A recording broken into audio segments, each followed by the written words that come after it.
the logistics of what to do with the animals. It's this huge challenge of where to go with it and how to take it. So we're on the phone a lot, trying to make contact with other state, federal agencies.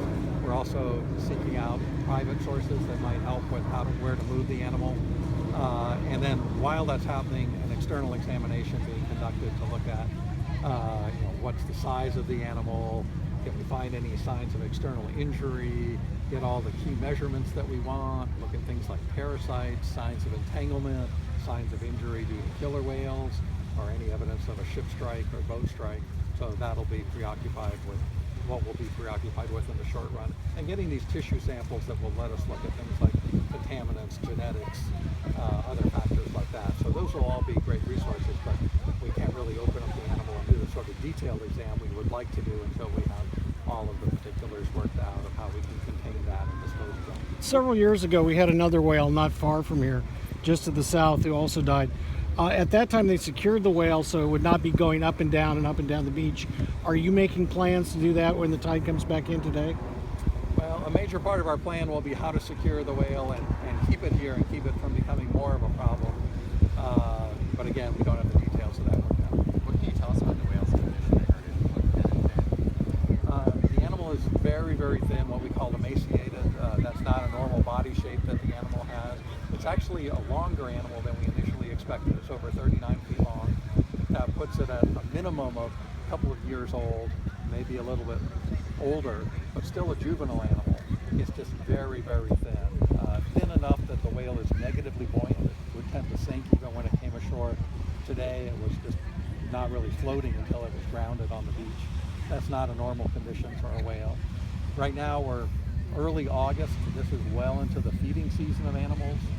These animals don't feed as much in the winter, but this animal should have bulked up much more than this, so this is a pretty abnormal condition. Now, the animal starving to death is one thing that occurred, but what triggered that or what factors contributed to that is what we don't know and what the exam would be designed to look at. So when does a humpback become an adult? What age, more or less?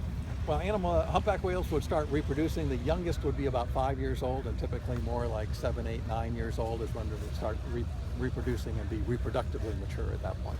And does it have any external injuries, like a boat strike or anything that would take some type of incident like that? Right now we're just looking at that, so we might have an answer to that in the next couple of hours. We're very limited. We can't really move the animal around, so there'll be only certain parts of the body that we can look at, so that'll all be limited by that. And you don't know, is it male or female or? Don't know. What are they doing right And now? John, where would it have come in from? Do you know? Maybe really take it. Sorry, it's like, come on, man. Hey, let me just step back. Where would this animal come in from? So humpback whales, they feed along the U.S. West Coast, and they actually feed all the way from Southern California all the way around the North Pacific. In this area, what's been unusual has been the influx of humpback whales into inside waters. We've had and we've been documenting the populations of humpback whales off the Washington coast and they were present, but they were depleted by commercial whaling. There used to even be evidence of humpback whales overwintering in inside waters, so even being here year-round. Most of the animals typically go to breeding areas like Hawaii, mainland Mexico are the main areas that humpbacks in this region tend to go to. A few go to Central America and a few to Japan, but mostly Mexico and Hawaii is where these animals go. But a few might be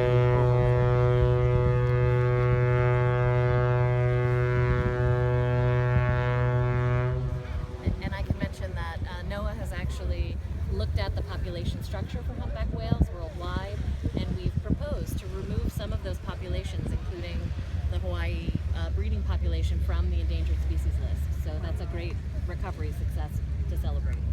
So this is about a celebration, you said. You know, essentially we're seeing a tremendous amount of these whales in a higher capacity. And you said with that comes these sort of things. Yeah. All up and down the West Coast, we've seen more than a fourfold increase in the abundance of humpback whales.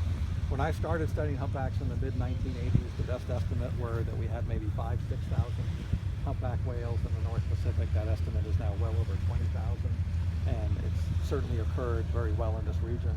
They're also able to switch prey, and sometimes when they're going after fish prey, that will bring them into closer to shore areas like this. But the increase in sightings that we've had in Puget Sound parallels what we've seen occurring up and down the coast. in San Francisco Bay, there's been a big influx of humpback whales this year. That's made the news, coming under the Golden Gate and into the bay. In Southern California, where I gave a lecture 2 days ago, large numbers of humpback whales coming into Santa Monica Bay and around Los Angeles and that area there. And that's been a very new phenomenon for them. Generally, their southern end of their range has been more like Santa Barbara and northern part of the Southern California Bight. We think all of that is partly a response to the population having recovered. We think it may be approaching or even at what it was pre-commercial whaling. When that occurs, humpbacks now have to search more widely for food, and you have more competition for food when they hit that carrying capacity level. So it's good news, but it creates all sorts of new dynamics and situations that are normal. Humpback whales were hunted even from the United States by the U.S. whalers through 1966. So it's not that long ago that commercial whaling for humpback whales ended, even in our own waters. So it's been a pretty strong recovery given that short period. And then how big did you say it is? This whale here is 39 feet long, so that's what we're guessing is a juvenile animal, at least a couple of years old to maybe 3 or 4 years old at this point. We may get some other indicators as we are able to look at the animal in more detail, but it's a juvenile animal, short of adulthood, but certainly not a calf. And it looks like the water is receding a little more. You can see more of the whale at the tower, right? It's kind of Yes, we have low tide coming up at 2:30, so that's why the members of the Northwest Stranding Network, which are who are responding here, and there are numerous entities that are involved in that. That's coordinated by NOAA, who Lynn is with. Cascadia Research is generally one of the coordinators of large whale strandings, but there are also local responders from this region that are a part of it and all participating in both trying to maintain kind of crowd control, if you will, given the highly visible, highly trafficked area that this animal is washed up. and like Our West Seattle seal sitters were on site helping keep track of the site. They reported it to us early on, and we brought in a number of our Stranding Network members to help respond. what an educational experience for other people to look, right? I mean, this is like amazing to see it so close to them. Well, it's a unique opportunity. It was a bit of a tragic opportunity this morning when the whale was still alive on the beach, and initially the efforts were, how to keep the animal moist, keep it in good condition through the high tide, and hope for its survival. Once it's expired, our focus has shifted now to this question of examination, disposal, and other aspects. Is this the first dead humpback you've had since the one in June in Bremerton? I was going to say, yes, we had one fairly recently in June. I don't Not in the Northwest. Yeah, not in this region. There are strandings that occur up and down the coast at an increasing rate. This same phenomena has occurred and affected other things. For example, we've seen a dramatic increase in the entanglement rates of humpback whales and crab gear and nets up and down the west coast, and that's actually prompted a whole increased training and response for how to deal with that and disentangle those animals. But it's a result of the same phenomena: increasing humpback whale numbers, expanded range, overlapping with human activities, and creating more conflict. And the one in Bremerton, has there just been two here in Puget Sound? This is I feel like this year's the first time I've ever even heard about the humpbacks here in Puget Sound. Diana mentioned that this was the third one Yes, I was in gonna about say- a year. I was going to say there was one other one, and I'm sorry, I'm just drawing a blank on remembering which one it is. The main whale we get stranded is gray whales. Humpback whales have generally been, maybe second or third down that list in terms of the incidence of stranding, but they've dramatically been increasing. And that's a pattern, again, up and down the west coast. As we noted, more strandings in California, Oregon, as well as Washington. And do you feel that's because the population is growing, correct?